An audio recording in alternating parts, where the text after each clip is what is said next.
y que quiere trabajar esa grieta. Siempre vienen los pizzeros cuando yo no estoy, sí, ¿no? Casualmente. Claro. Enseguida voy a volver con los oyentes. Los voy a dejar pendientes. Tengo un montón de mensajes acá. Vos también tenés ahí en chat. Muchos. Pero nos vamos a meter de lleno en un tema que realmente, bueno, se viene hablando de esto ya hace varias semanas, pero tuvo un vuelco importante esta historia, esta investigación, cuando se identificaron los restos del joven adolescente. La última vez que lo vieron en su casa, salía de su casa con una mandarina. Hace 41 años, su padre murió buscándolo. Qué terrible debe ser para esa familia, ¿no? Terrible, durísimo. Su mamá está viva, entiendo que es una señora muy mayor, pero que está viva y que quiere saber qué pasó justamente con su hijo. Estamos hablando de esta casona. Digo, este caso toma gran relevancia, sobre todo porque, bueno, es una casona donde vivió Gustavo Cerati, por ejemplo, ¿no? En el barrio de Coglan, un barrio bastante coqueto de la ciudad de Buenos Aires. Y alguien que está siguiendo este caso muy de cerca y un poco más que seguirlo periodísticamente, me parece, Opa. es Juan Ignacio Provéndola, nuestro colega. ¿Cómo estás, Juan? Y gracias por recibirnos. Hola, ¿qué tal? Felicitas, un saludo a vos y a todos tus compañeros ahí en el piso. Gracias. Te leemos en Página 2, estás haciendo una cobertura de todo lo que viene sucediendo allí, ¿verdad? Sí, desde el inicio, desde el 20 de mayo, cuando, bueno, es historia que ya saben todos, unos obreros estaban removiendo tierra y escombros y aparecieron esta centena y media de huesos. Sí, claro. Y de ahí hasta acá, ¿no? De ahí hasta acá.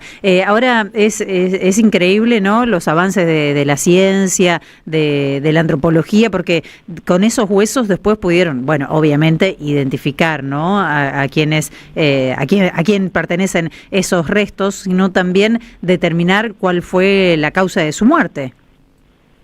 Inicialmente sí, tengo entendido que observaron signos de una especie de puntazo con un arma blanca, por un lado. Sí. Eso ayudó a suponer la causa de la muerte, es decir, que no había sido muerte natural. Y en segundo término, restos como si fueran de un serrucho, ¿no? Lo cual hizo entender que habían intentado inicialmente quien lo mató a Diego Fernández o quienes lo mataron, que habían querido reducirlo, aunque sin éxito. Y después otros elementos que fueron importantes son los objetos que se encontraron alrededor del hueso, ¿no? Bueno, un reloj, un corbatín, y etcétera, etcétera. Digamos que pareciera que estaban bastante completos los restos que ahí encontraron. Claro. ¿Y esos restos estaban en esa casona en la que había vivido Gustavo Cerati o era en la casa contigua, ¿no? Porque entiendo que cayó una medianera y cuando fueron a repararla es que hacen este descubrimiento. Exactamente, estaban en la casa de al lado. En la casa de al lado, claro. Claro, en el chalet de al lado, es un chalet, ¿no? Ahí en Coglan, en la calle Congreso, debajo de una medianera, unos 60 centímetros. Y claro, en esa remoción, que es bastante brusca porque... bueno, querían pasar a convertir lo que era una casa a un edificio, entonces eso quizás explica por qué el socavado fue tan profundo, pero entiendo que la referencia hacia Cerati y en menor medida hacia Marina Olmi, el tanto hermana de un actor conocido como Bobby Olmi, es lo que permitió que el caso tuviera cierto impacto y sobre todo cierta continuidad, porque huesos se encuentran mucho más seguido de lo que uno cree. De hecho, tan solo en mi trabajo, en lo que va del año, que vamos apenas la mitad y un poquito más, es la tercera nota que yo hago de eso. Hubo una primera en Quilmes, a la altura del verano, una persona estaba caminando por lo que es la playa, ¿no?, del balneario de Quilmes, pateando la arena y se encontró huesos. Después, en el fin de semana largo de carnavales, una situación similar a la de ahora, unos albañiles también removiendo en ese caso arena y encontraron distintos cráneos. Entonces, bueno, también la pregunta es cuántos otros huesos están enterrados en tantos lugares sin que lo sepamos y sin que lo sepamos nunca. Uy, qué locura, claro. Juan Ignacio, ¿cómo estás? Jair Sibel te saluda. Quiero preguntarte por lo que fue la investigación en su momento, en el momento de la desaparición. ¿Qué pasó con ese proceso judicial? ¿En dónde se trabó? ¿Qué cosas se pudieron dilucidar en aquel momento?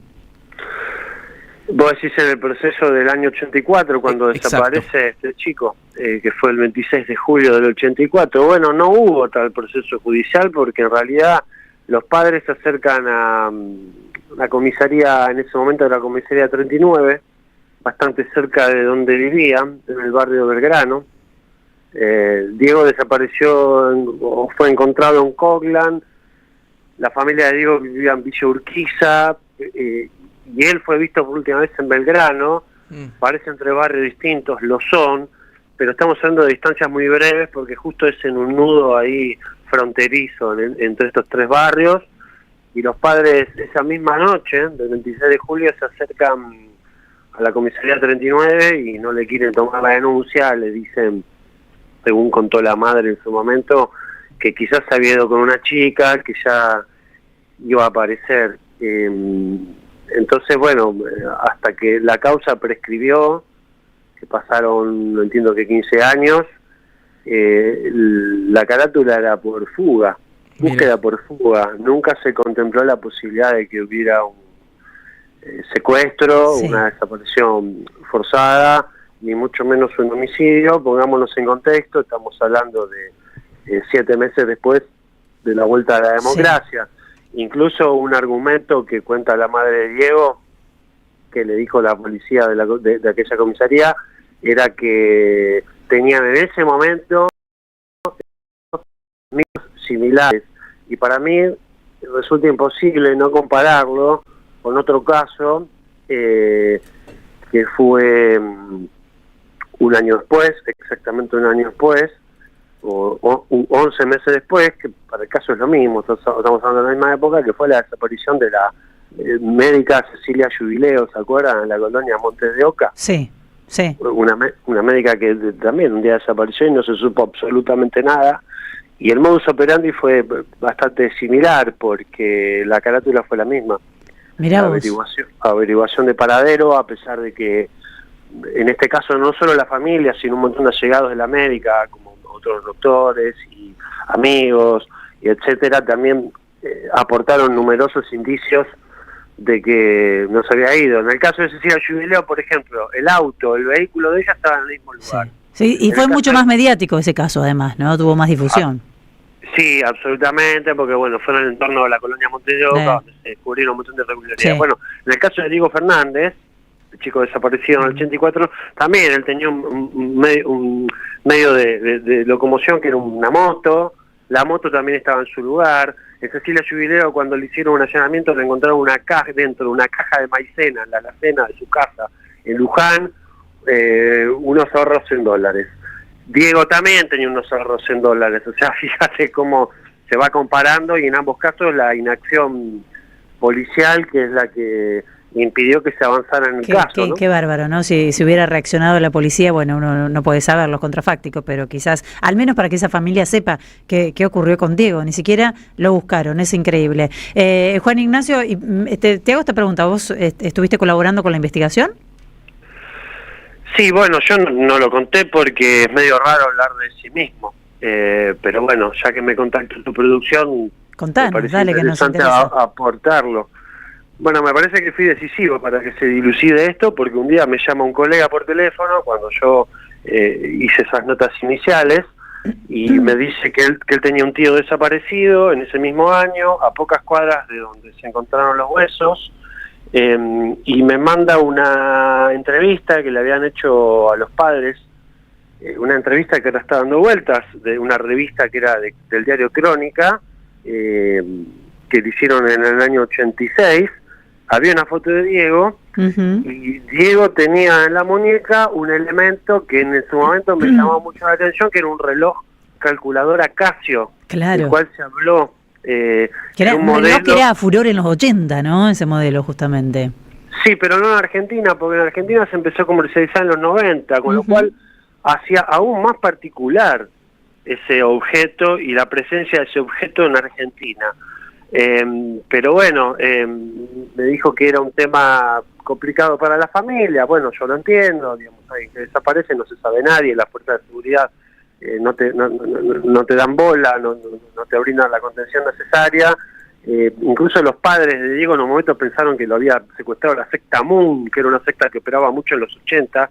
O sea, era un tema difícil para la familia, entonces no sabía cómo avanzar, y a mí se me ocurrió sugerirle vincularlo con el equipo de antropología forense, porque ellos estaban trabajando como los huesos. Entonces, bueno, me comuniqué primeramente con Marco Somiliana, que es mi contacto, y le comento, mirá, pasa esto, tengo un amigo que cree que los huesos pueden ser de su tío, pero hay un tema familiar, hay que ser delicado. Le digo, ¿vos me podrás garantizar cierta discreción en este contacto? Me dijo, sí, quédate tranquilo, pasarle mi teléfono.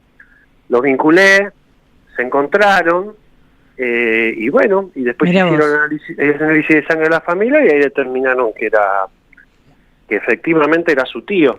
Mira. Te repito, para mí es medio difícil contarlo en una nota. No, bueno, pero mirá la importancia del trabajo periodístico también, ¿no? De poder acercar esa posibilidad y que se avanzara en esa investigación. La verdad que muy bien.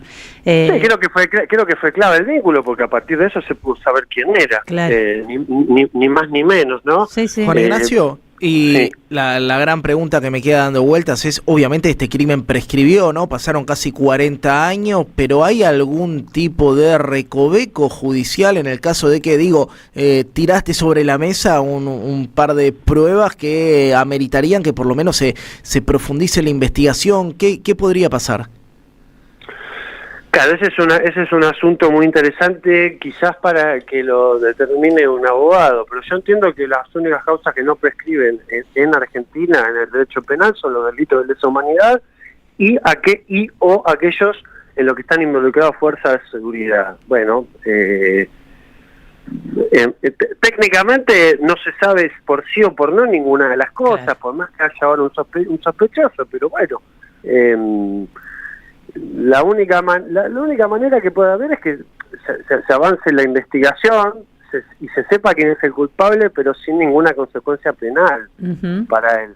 Entiendo que la familia tiene una necesidad en principio de sanar ese dolor y esa duda, ¿no?